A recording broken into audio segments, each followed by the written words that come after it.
ராஜேஷ் மற்றும் கோகுல் பள்ளி பருவத்திலிருந்தே பிரியாத நண்பர்கள். கல்லூரி படிப்பை முடித்த பிறகு ராஜேஷ் நல்ல வேலை கிடைத்து பணக்காரன் ஆகிறான்.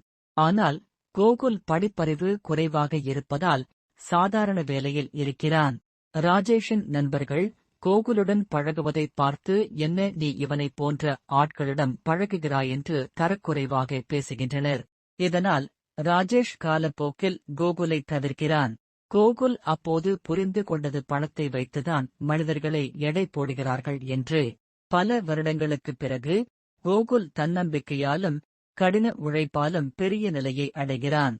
அப்போது ராஜேஷ் கோகுலிடம் பேசச் செல்லும்போது கோகுல் உன்னதமான நட்பின் மதிப்பை புரிய வைக்கிறான். நண்பா, பணம்தான் பெருசுன்னு நினைச்சு என்னை விட்டு போன நீ இப்ப என்கிட்ட பணம் இருக்குன்னு பேசுற. ஆனா உண்மையான நட்புன்னா பணம் இருந்தாலும் இல்லாட்டியும் எப்பவும் கூடவே இருக்கிறதுதான்.